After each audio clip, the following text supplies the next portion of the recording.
In this guide, I'm going to show you how to turn on Pro Mode on Facebook and enable Facebook Professional Mode.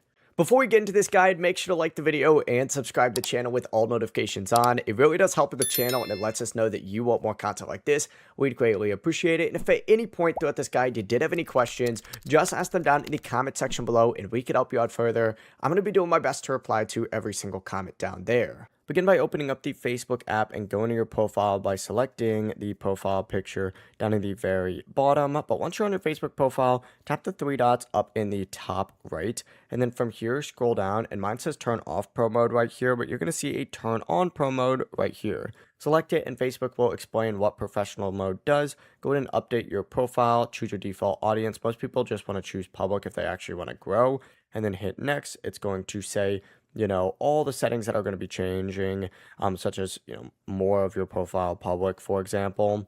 Just review everything, tap edit settings if you want to change anything. Whenever you're ready, it's going to ask you if you want your profile to say like digital creator.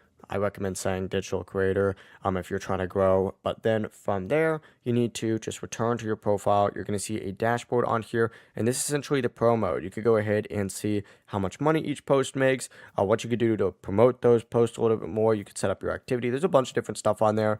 Just go through, customize it however you want.